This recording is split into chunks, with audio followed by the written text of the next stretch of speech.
Tessa from Mama's Geeky here. Thank you so much for stopping by my YouTube channel. I'm Tessa Smith with MamasGeeky.com. Thank you all so much for taking the time. Hey! Hi! Loved season 1, loved season 2. Real quick, first thing I want to ask you guys, without spoilers, if you can let the fans know what's in store for your characters for season 2, and Ben, you can go first. Okay, Tessa, first of all, hello, and I love how positive you always are. I will say that some of the stuff that we're looking forward to for season 2 are my characters. I love the idea of the ensemble character, the ensemble comedy that we have. I love how everybody kind of gets to play. Diana's character is playing with us now. I get to do real scenes with Tawny and Jimmy and Steve and John. And I think there's a push to the things that make Greg Daniels what Greg Daniels is, like the idea of these ensemble comedies and letting everybody shine and have a moment. So I'm most excited for that. And then for my character, just the idea of him looking for a father figure, because John Lovitz plays my dad in this one, and he is not a great one. How about you, Jimmy? What can we see with your character in season 2?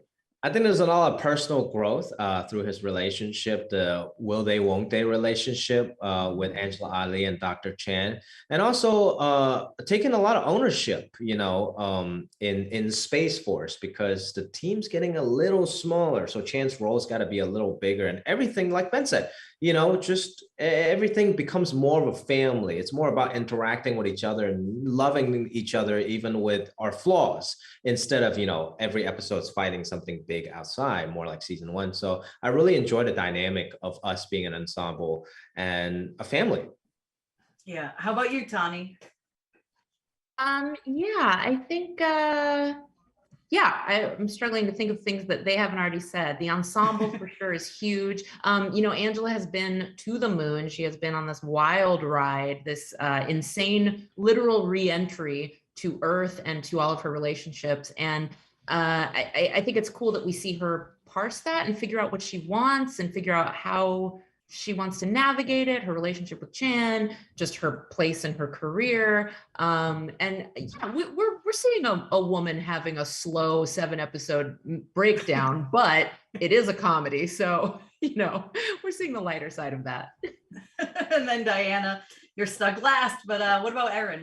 I think, kind of what everyone's been saying of just, Erin being part of the ensemble and finding her place as like a young woman, young person in the world, being able to have support and guidance from like other adults that are successful and good at their jobs, and kind of like mending the relationship with her dad as well. And just having, and also like shenanigans. There's lots of shenanigans, I'd say, in this season, and not really a spoiler, but something to look forward to for those who are going to be watching is Steve Carell with some tofu.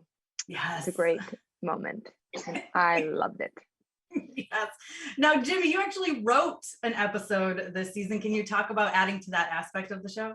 The tofu episode, the Asian brothers got to have written that tofu episode, No, it was a great honor to be able to work with Greg Daniels, Steve Carell, and everybody else in the writer's room. And it was just so fun and focusing on the comedy and the relationships of all the characters. And so glad to be able to write an episode that I can inform, because it's about the Chinese delegation coming to visit Space Force. And not only that, one of the guest stars in the episode is played by my father, Richard Ouyang, who has some great scenes with John Malkovich. So it was just a great family affair, and I'm glad. It seems like everyone else on the cast had a good time doing that episode too. So nothing makes me happier to see the smiles on these pretty faces. Well, it's one of my favorite episodes of the season for sure. Now, Ben, you're like an improv genius. So how much of your character is improv and how much is from the page?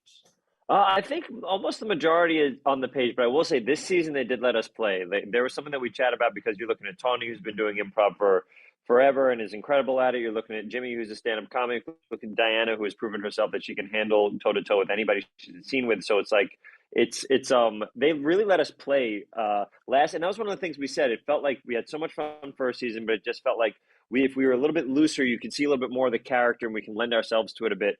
and Greg Norm Hiscock, who is a showrunner, and Ken Kwapis, who's a genius director who did Larry Sanders and all these other things. They let us play a bit more. So I did get to improvise just like everybody else a bit more. But it's always, whatever's on the page is on the page, and then those little flares is what you kind of get to play with. But so the writers were awesome.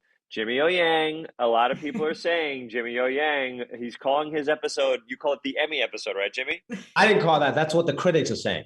Oh, sorry, the critics are already saying. Tessa, the critics are already saying it's the Emmy episode. Yes. I nominated it for an Oscar. Was I supposed to Oh do my that? God, Yeah. that's not allowed. Put them on notice, I did it. They threw it right out, but you got to put them on notice.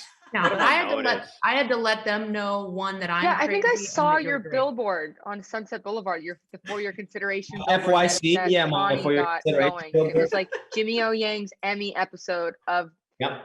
Space And I it's could Force. get just your behind it. face. It's not even a scene of what happens in the show. It's just Yeah, your I face. didn't know. pay for that. I didn't pay for that. I did I not. And I was paid like, for it says paid for by Jimmy O Yang in the lower right hand side. Yeah. Well, that was for legal reasons. I had to put that. Oh, Well, speaking of playing on set though, like Battlebots, can we talk about Battlebots? Were there like real Battlebots? How much fun was that? It was awesome. It was real BattleBots. They had real robots coming and cutting each other up. And I think it was so fun for the pop masters to kind of source these bots, and that was an idea that was pitched in the writer's room. And everybody just has such fond memories of that show, including Steve. Everyone just loved BattleBots. Like, let's do it. We haven't figured out what the story was yet. But then, of course, the story of Ben's character having to prove himself and all that. And then, of course, the Chan and Angela relationship within them. So it all worked out very well, but in a super fun setting. We had a lot of fun shooting that. Yeah, awesome. Well, guys, they're telling me to wrap. Thank you all so much for taking the time. And we got to get a season 3. We can't leave on that cliffhanger. That will drive me crazy if that's what. So season 3. Thank We you, hope so. guys. Thank you, Tessa. Yes. Thank you. Thank you so much to all of my monetary supporters, my members here on YouTube, as well as my patrons. If you haven't joined yet, please consider doing so. We have some really awesome perks, including a monthly Zoom meeting where we get to talk face to face. Thank you again to everyone who supports me.